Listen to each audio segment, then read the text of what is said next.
March the 25th. My apologies for being just a few moments past 2. We'll go right into the work session agenda. Number 1 is special presentations, and my, do we have a special presentation today. If I could please ask the Hot Slaw Sisters of Melissa Woody of the Chamber, Sharon Marr of the Main Street, Patty Pettit of Parks and Rec. Did Patty, is she still here? Oh, there she is. Sweet Miss Patty from Parks and Recs. And First Lady of the 24th District, representing State Representative Kevin Raper, his much better half, Lori Raper. The Hot Slaw Sisters. I kind of like that. I feel like we're like a little group, a little singing. Tim, we're going to trademark that, Tim. Hot Slaw Sisters. Okay. So, and we will make copies, Sue, we will make copies of this for everybody, so we can have all 4 of you all have one. So here it is. Office of the Mayor, Cleveland, Tennessee, proclamation, Hot Slaw and Art Y'all. Whereas Cleveland, Tennessee has been designated the Hot Slaw capital of the world. It actually says state. I made that up.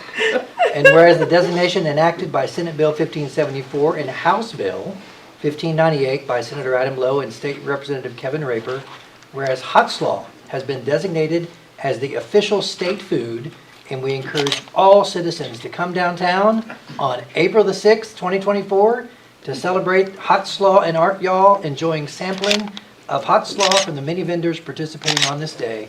Now therefore, Kevin Brooks, Mayor of the City of Cleveland, on behalf of the City Council, declare Cleveland the Hot Slaw capital of the state of Tennessee and City of Cleveland. But wait, there's more. Officially, and I'd like to thank Joe Fivas and Cleveland Sign Shop, official Cleveland Hot Slaw. Let's do this. Oh wait, we gotta do this way. Lori, Tim, wait. Okay, move up. Lori, come closer like we like you to. Come on over. Yeah. Okay. Oh my gosh. Now, there's a story behind this. All right, on 3. 1, 2, 3. One more. Thank you. Sorry, Gideon. Okay, so Joe, is it true? Can I say that? All the arteries coming in? Don't overcommit. Okay. I requested, is it possible, since we are now the official state food of Tennessee, to have one of these on as many Welcome to Cleveland signposts as we can, so everyone will know we're Hot Slaw and Art Y'all. Congratulations. Oh my word.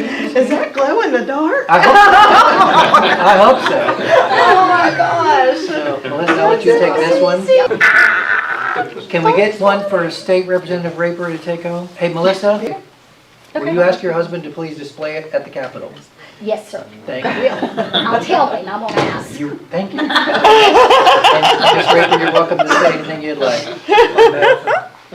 This was a bigger journey than he anticipated. Very simple. His legislative assistant had more negative phone calls about this bill than anything that has ever come through his office. Anyway, he was happy to get it passed, and we're proud of Cleveland, so thank you. Thank you.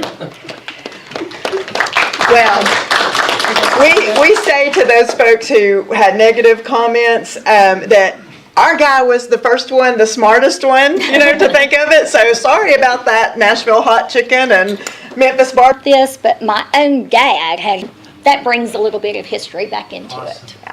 Thank you. Well, we have to say a huge thank you to our guy, Representative Kevin Raper, because we have had more publicity than we could ever have dreamed and ever afforded, from everything from the National School Nutrition magazine that goes to schools all over the nation with a whole spread of hot slaw, to an article in the Atlanta Journal-Constitution, to where now this morning Sharon and I have been corresponding with the New York Times. That's right, the New York Times, about, Sorry, Tim. yes, sorry, Tim, and of course, our, major publicity from the Cleveland Banner.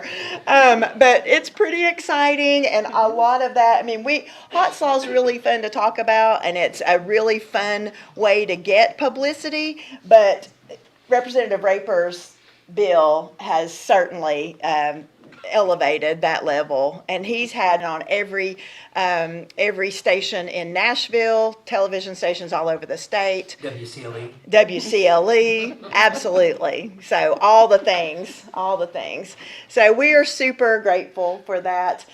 Weather permitting, expect 10 to 12,000 people of your closest friends down here for this festival on First Street in Ocoee, because all that publicity is really elevating it. And so for the people who said 5 years ago that was a dumb idea, I say to you,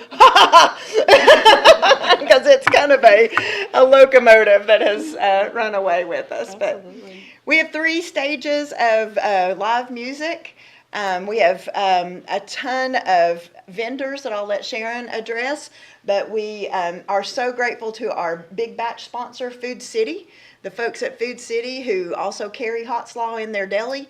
Even though they're a multi-location chain, they definitely embrace those traditions of our local cuisine, so we appreciate them so much. We're going to have a big day for you, noon to 8. Maybe we should put those signs on your stages before we put them up around the city. That would be very that'd be cool. good. Yeah, we'd love it. Yeah. We would love it. Sharon, you want to talk Absolutely. about vendors or And I anything think, else? you mentioned Food City, I think in their chain, some of their stores in the northern part, they don't have hot slaw there because they don't eat it up there. So it's very interesting how you start talking to people about it. We have about 100 artists. We have 30 or so food vendors. So come hungry, eat lunch, eat dinner, stay all day, enter the hot slaw eating contest as well as the hot slaw amateur contest. It's going to be a great day.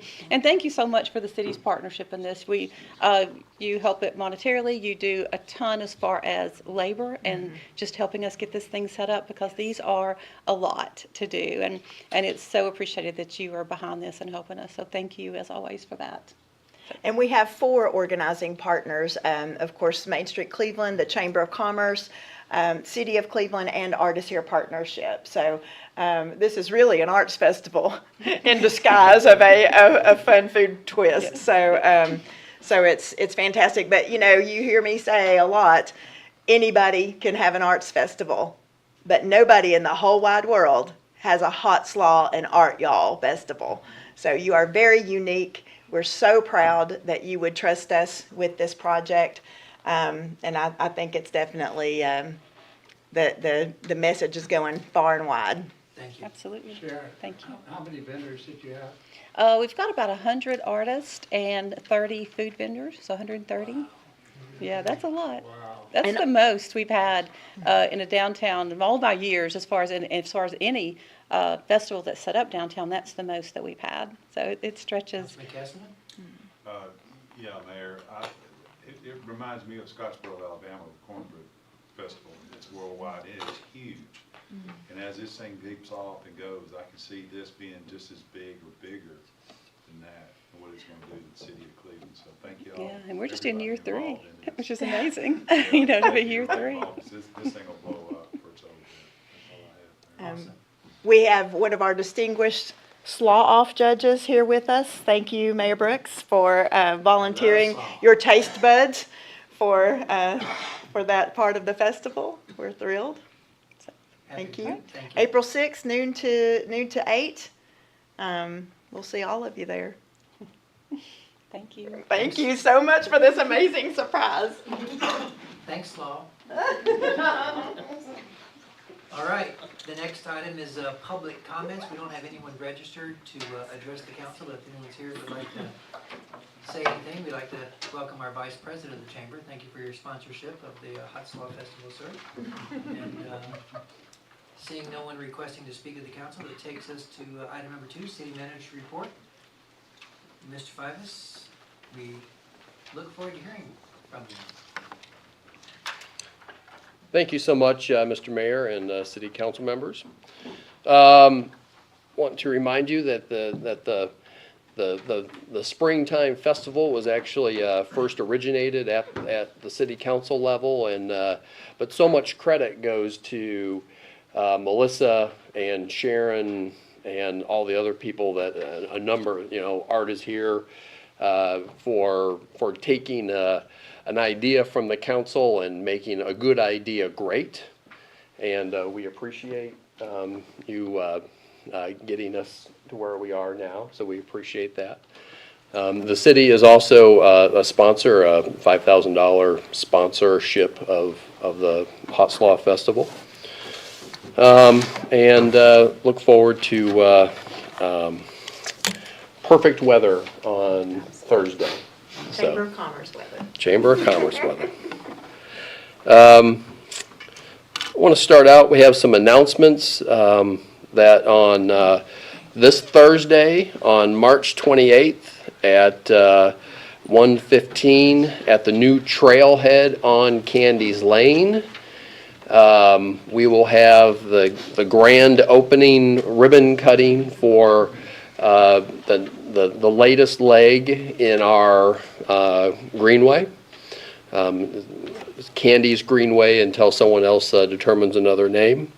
To give you a little bit of background on this project, it's been a while to bring to fruition, is that this is actually, it connects in the future nature park walk. So you have 1.4 miles of walking that connects to this 1.2 miles. So you have about 2.6, 2.7 miles of continuous walking over in that Candy's lane area, which is fantastic. I don't think that you'll find truly special, and I think that on Thursday, I think it will show extremely well.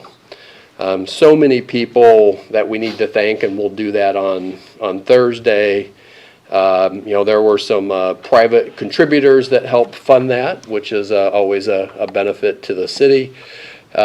We had Barry Ray at the Legacy facility help us with a location for the new trailhead, which looks fantastic out there.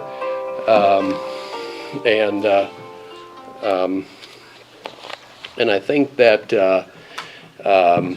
Cameron Fisher from the Greenway and all of the Greenway board deserve a lot of credit for keeping on pushing us through.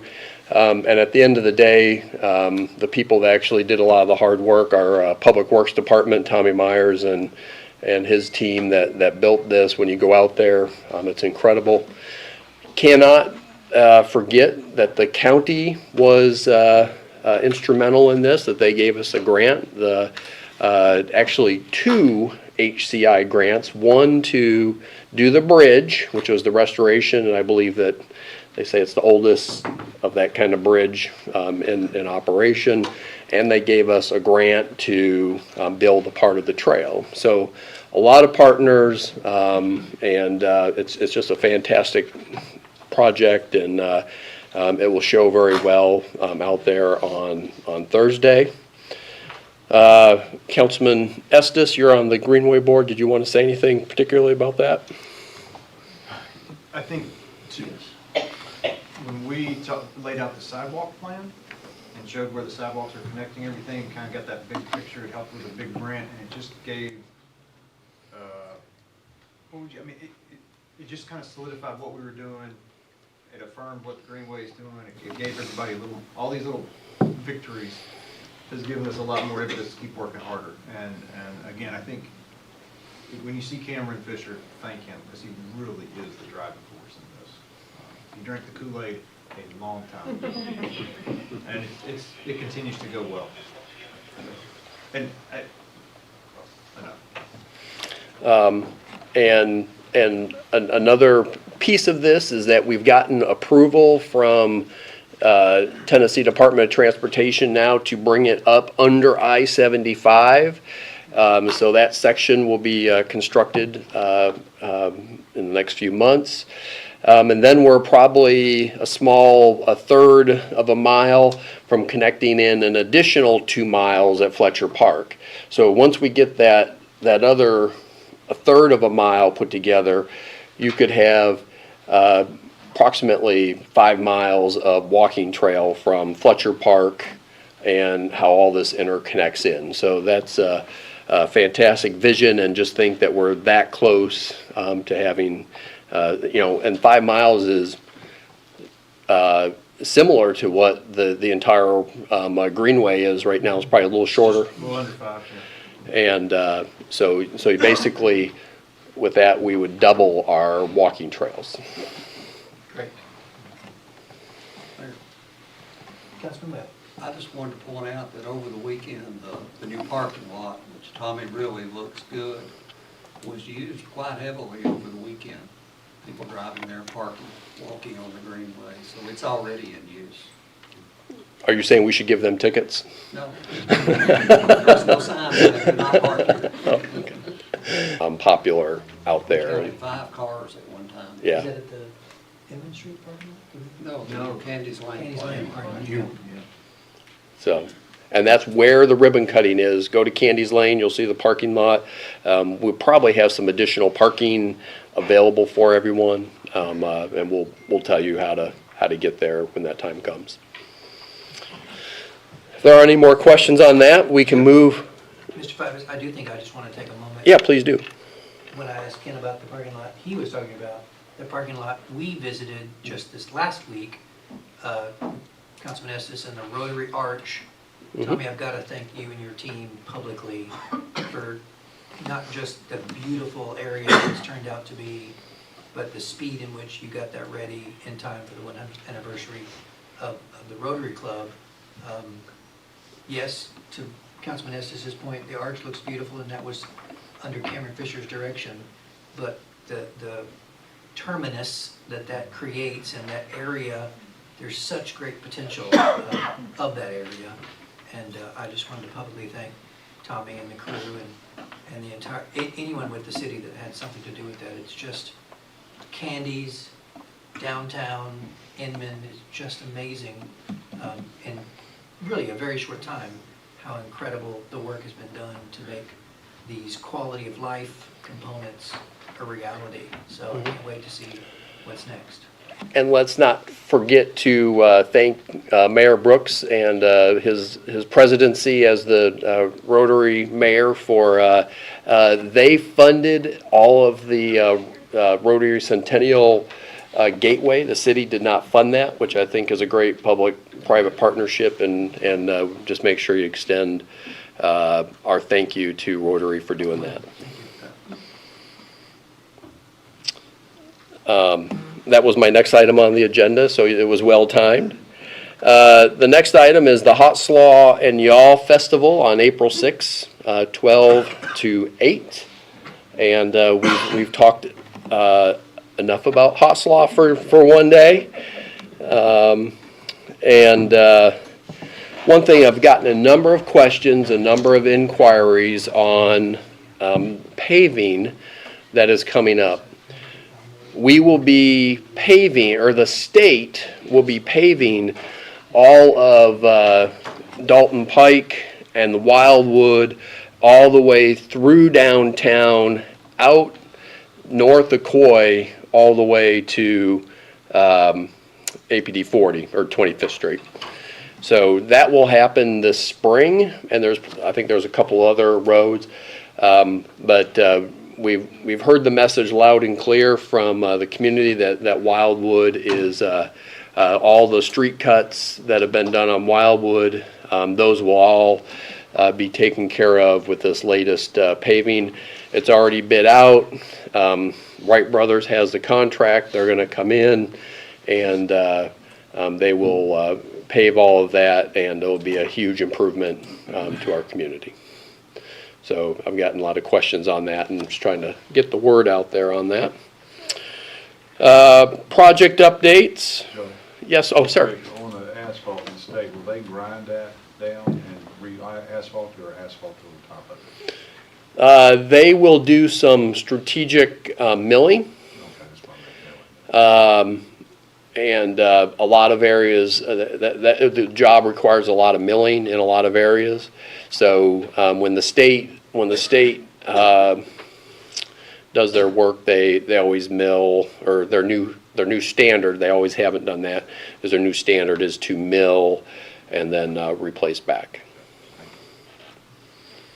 Like when they go through our downtown section, that they will re-mill everything that's there and bring it down and then put new asphalt on top of it.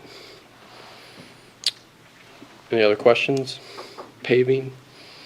Joe, I know that there's a piece of legislation, I don't know where it is in the House or Senate right now, regarding a utility or company coming back. The current piece of legislation would require, if passed, for them to up to 200% of the area in which they disrupted. Do you know what our current percentage is? Is it now just 100%, just fix back whatever you messed up? Or is it greater than? I can get our ordinance for when people do street cuts and how we deal with that. If they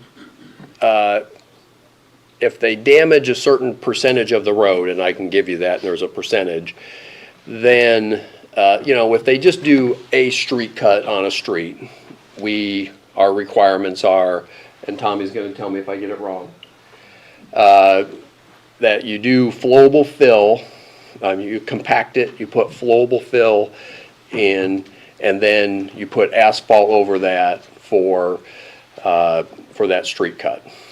If you're on a street and you hit over a certain percentage and hit on that street or a certain amount of area, then we require you to go back and to mill and repave that area. For example, there's the big street cut over on Faith Lane, right by Salsaritas or McAllister's, that everyone sees every time you drive over there, is that will be one that we require to fill, but then to repave that entire section of the road. And but we have in the past,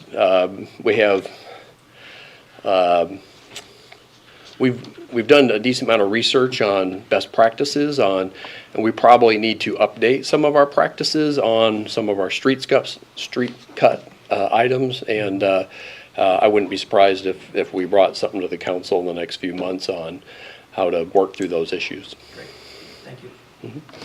Did I get it right, Tommy? It's 20% of 500 foot, 20% of 500 foot. they have to repay everything back. And we can get you that in writing. Project updates. We are moving along on our bidding process for Peerless and Paul Huff intersection. We're putting out bids for installation of mast arms that will go out there. We're still working on acquiring the 100 square feet that's out there, and we feel that we'll have that. We have to get that done before we bring the pavers in, because Paul Huff will be entirely paved this summer from probably the new Zaxby's out on Stewart Road all the way to Georgetown.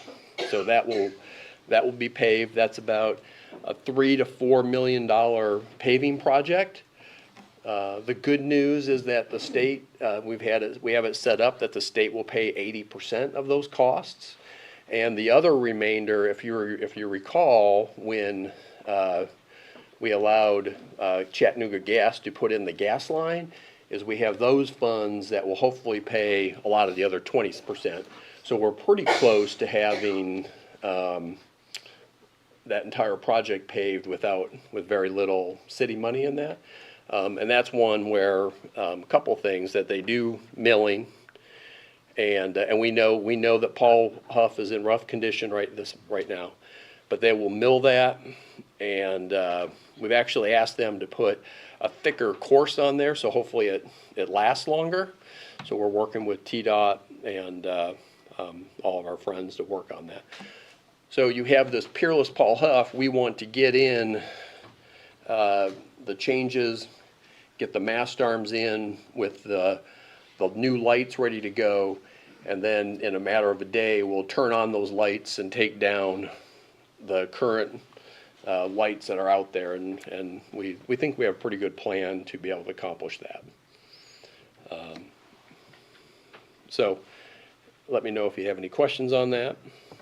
We have the Inman Street project, which is going along pretty well.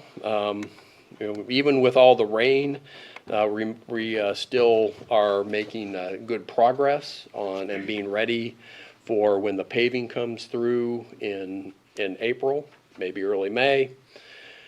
And we haven't had any huge issues. We've had a wonderful dialogue with many people from the Main Street organization that have given us feedback on different items. And I think they've, with that cooperation and collaborative effort, I think that we probably have a better product than what we had before. So we appreciate that, Sharon. Sharon was helpful in organizing that. And phase 4 of that project, and at the next meeting, I'm going to bring you a design for what Johnston Park will look like. So after we get done with this, we'll go right to Johnston Park, and we will do the full treatment on Johnston Park with landscaping, irrigation, new concrete, and make that the last piece. And since we're already there, we have everything in place that we might as well get that accomplished. So at the next meeting, it will be a draft for you to look at and to give us feedback on that as well. So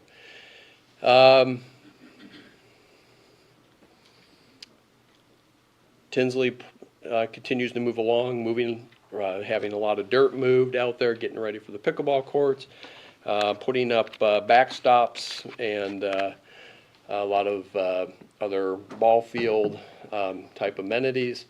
And our intention, unless, the only thing the rain has really delayed us on was moving some of that dirt and some of the ball field work out there. We probably lost 3 weeks out there because of that.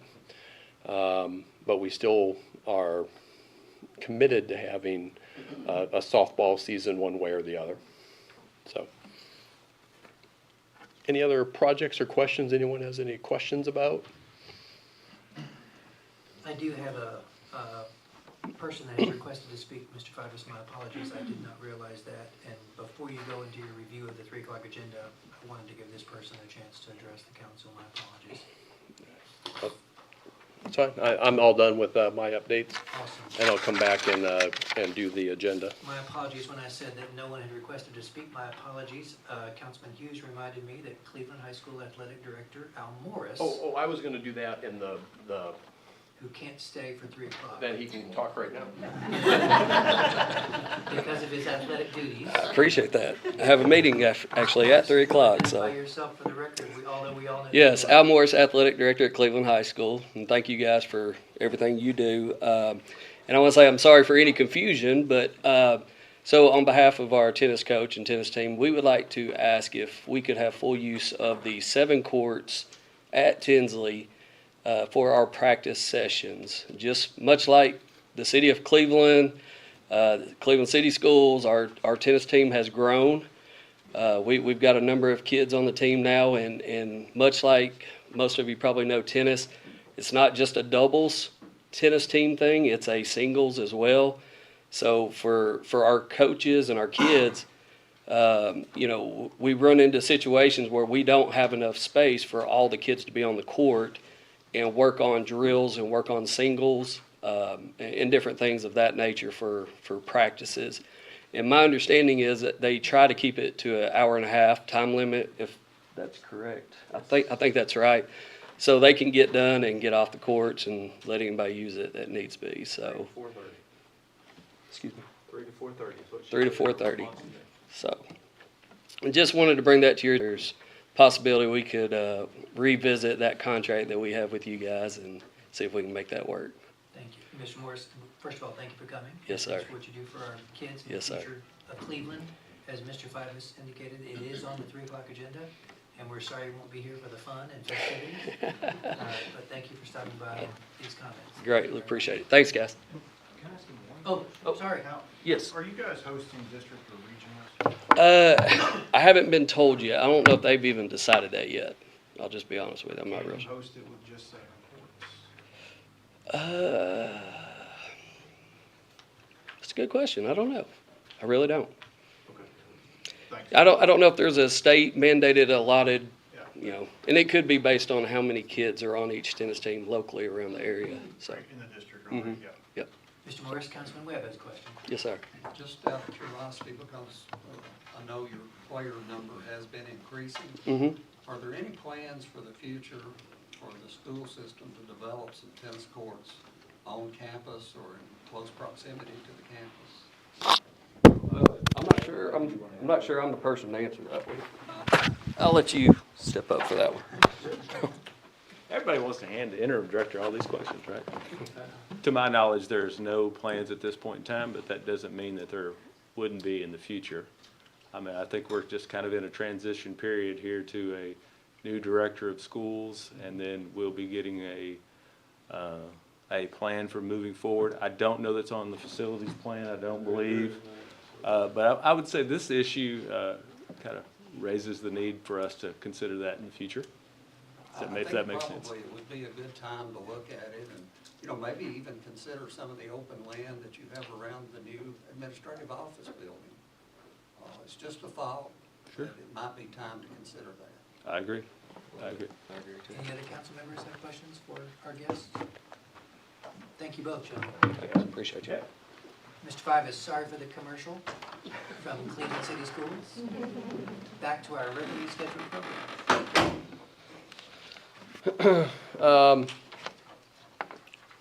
If it's all right, were there any questions on the other projects going on that anyone Councilman had? Cass, did you have a question? All right. With that, I'll move on to the review of our agenda. And at the 3 o'clock meeting, we'll have a consent agenda. We have item 7A, which is a streetlight recommendation.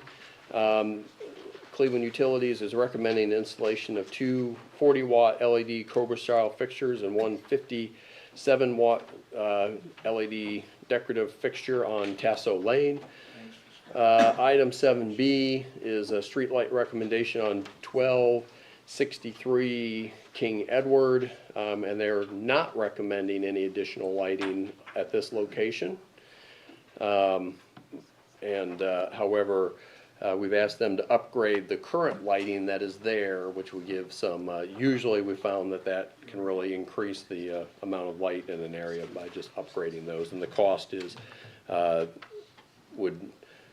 with approval of this, we would upgrade all the lights. Item 7C, Resolution 2428, authorizing the mayor to sign a contract with CDM Smith to provide professional engineering consultant services to update the storm water management regulations. There is, from the federal level, a number of storm water regulations that are coming our way.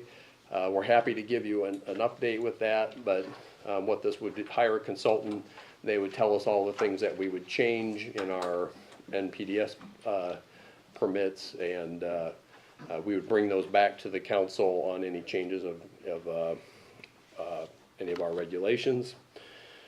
Item 7D, which is a resolution 2429, authorized the mayor to sign an agreement with Cleveland Utilities Authority pertaining to the Greenway parking lot on Candies Lane. We had mentioned that we have the parking, or the trailhead parking there. There is also a fairly significant sewer main that goes through there.